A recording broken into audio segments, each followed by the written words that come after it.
इसके बेटा जो क्वेश्चन नंबर 1 है, इसकी ये जो एक फिगर बनी हुई है, इसमें आप देख रहे हैं कि इनकी अपोजिट साइड आपस में इक्वल हैं। इसके ऊपर भी 1 लाइन है, इसके ऊपर 1 लाइन है, इसके ऊपर 2 लाइन वाली साइड के इक्वल है, 1 लाइन वाली साइड के इक्वल है।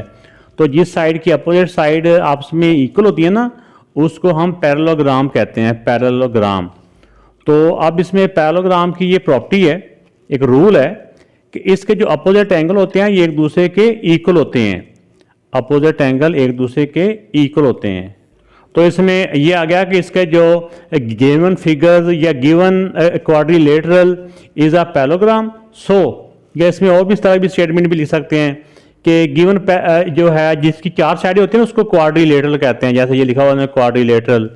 तो given quadrilaterals opposite side are parallel, so इसमें जो एंगल ई है इक्वल टू 125 डिग्री। यहाँ पे हम इसका जो रेफरेंस लिख सकते हैं, जो एज ए हम एक लॉजिक लिख सकते हैं, अपोजिट एंगल।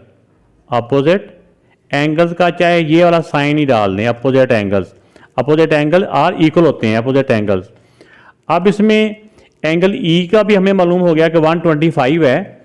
तो इसमें ये होता है कि जब पैरेलल साइड कोई किसी भी साइड को पैरेलल साइड होते हैं, जो पैरेलल जो लाइन होती हैं, इनको जो लाइन एक मिला रही होती है जिसको ट्रांसवर्सल कहते हैं, पैरेलल साइड पैरेलल लाइन को जो एक साइड कट कर रही होती है, तो इसके पैरेलल साइड के जो इंटीरियर एंगल होते हैं ना, इंटीरियर एंगल जो 2 इंटीरियर एंगल होते हैं, इन दोनों का सम होता है 180 डिग्री के इक्वल। ये भी एक रूल है।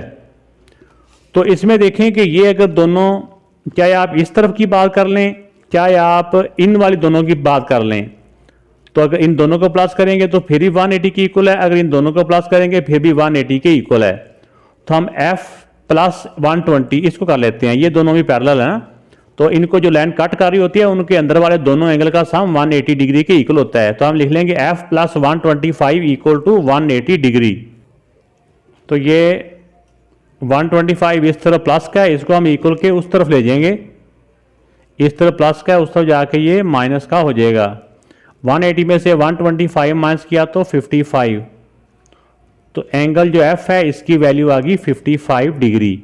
एंगल E की वैल्यू 125 डिग्री है। ये नेक्स्ट जो पार्ट है ये पहले पार्ट से काफ़ी ज़्यादा आसान है। इसमें सिंपल 4 साइडों वाली एक फिगर दी हुई है जिसकी 4 साइड होती हैं, 4 एंगल होते हैं, उसको क्वाड्रिलेटरल ही कहते हैं। तो क्वाड्रिलेटर के इसमें जो चारों एंगल होते हैं ना, चारों एंगल को प्लस करें तो उसका आंसर आता है 360। ये भी एक रूल है, प्रॉपर्टी है, लॉ है एक, कि 4 साइडों वाली, वो चाहे जिस तरह की मर्जी शेप हो, चाहे जैसे हो, चाहे ऐसी हो, चाहे जैसी भी हो। तो इसमें क्योंकि हम इसलिए नहीं उसमें शो किया था, उसमें एंगल सिर्फ एक दिया हुआ था। तो इसमें क्योंकि 3 एंगल दिए हुए हैं, चौथा एंगल मालूम करना है, तो इसलिए हमने इन सारे एंगल को प्लस करके इक्वल टू 360 लिख देना है। तो ये देखें, जो इसमें अल्फ़ाबेट्स था, जो अननोन था, उसको मैंने लिख दिया पहले, बाकी तीनों एंगल्स को, यानी इन चारों को प्लस करने से इक्वल टू आता है 360। अगर आपके टीचर कहते हैं कि सामने आप इसका रेफरेंस भी लिखें तो आपने लिख देना है sum of interior angle of quadrilateral equal to 360। ठीक है, तो आप इन सारों को प्लस करें, पहले प्लस कर लेंगे फिर उस तरफ जाके माइनस कर देंगे, हमारे पास जी की वैल्यू आ जाएगी। तो अगर 243 ये इक्वल का इक्वल 360, ये इन तीनों का प्लस करने से ये आया। अब जी रह जाएगा इधर ही, ये 243 उस तरफ जाके माइनस हो जाएगा 243।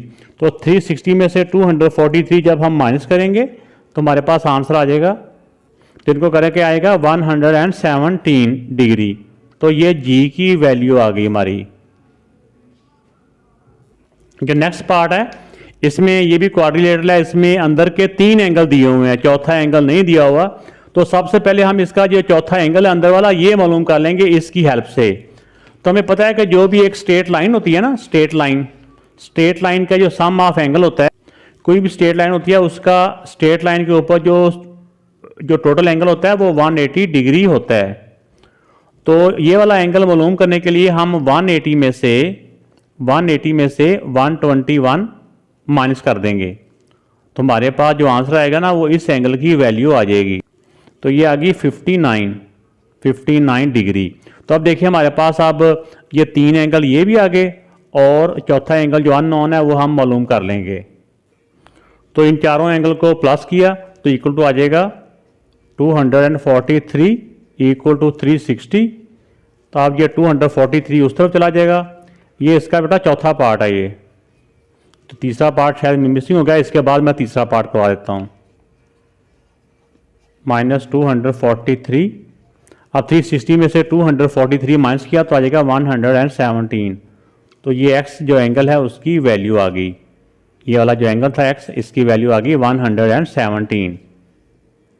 तो इसका जो तीसरा पार्ट है, तीसरे पार्ट में देखो एक एंगल 80 डिग्री का है, एक 120 का है, एक y है। ये जो बॉक्स बना होता है ना, इसका मतलब होता है ये 90 डिग्री है। तो ये 90 डिग्री एंगल है। हम इन सारे चारों एंगल को प्लस करेंगे तो इक्वल टू आ जाएगा 360 डिग्री। तो ये इन सारों को प्लस किया, अंदर वालों को 9 यानी y प्लस 90 प्लस 80 प्लस 120। तो इन सारों को प्लस करें तो किसी भी क्वाड्रिलेटर के चारों एंगल को प्लस करें तो इक्वल टू 360 डिग्री होता है, ये रूल है। तो आप इन सारे नंबर्स को प्लस कर लें। इन सारे नंबर्स को प्लस किया तो हमारे पास आ जाएगा 290 डिग्री इक्वल टू 360 डिग्री। अब हमने y की वैल्यू मालूम करनी है, ये नंबरों को इक्वल के उस तरफ ले जाएंगे। तो ये 360 माइनस 290, इसको इसमें से माइनस किया तो ये आ गया 70 डिग्री। तो y की वैल्यू आ गई 70 डिग्री। ये बेटा इस पार्ट का आंसर है। इस वाली जो क्वाड्रिलेटरल है, इसमें देखें कि क्वाड्रिलेटर के अंदर सिर्फ एक एंगल ही दिया हुआ है, ये 90 डिग्री का है। ना हमें ये वाला एंगल मालूम है ना ये वाला एंगल मालूम है। तो मैंने इसको पेज के ऊपर ड्रा कर लिया। अब देखें कि जो स्ट्रेट लाइन होती है ना, इसका टोटल एंगल होता है 180। तो 180 में से ये 68 को माइनस कर देंगे ना, 180 ये सारे में से 68 माइनस कर देंगे तो बाकी ये वाला एंगल बच जाएगा। तो ये एंगल क्या आएगा, 180 में से 68 को माइनस करें तो ये आ गया 112। इसी तरह ये एंगल मालूम करना है, तो जो स्ट्रेट लाइन पे टोटल एंगल 180 है, तो 180 में से ये 50 हम माइनस कर देंगे तो बाकी जो बच जाएगा ये बच जाएगा 130। ऐसी है। तो अब हमारे पास देखो एक एंगल अननोन है, बाकी इस एंगल का पता चल गया, ये 112 है, ये एंगल 90 डिग्री है और ये वाला एंगल 130 डिग्री है। इन सारों को प्लस करें, y plus 112 plus 90 degree plus 130 equal to 360 degree.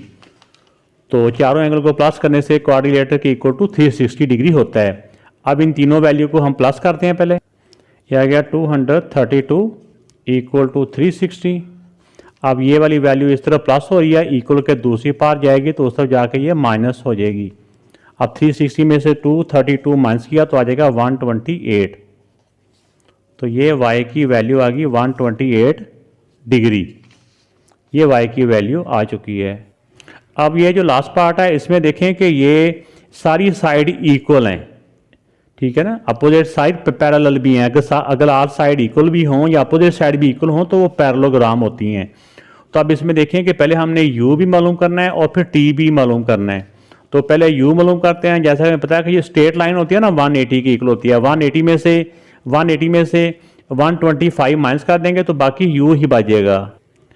u angle को और 125 को, ये स्ट्रेट लाइन है ना, इस सारे को इन दोनों को प्लस करें तो इक्वल टू होता है 180 डिग्री।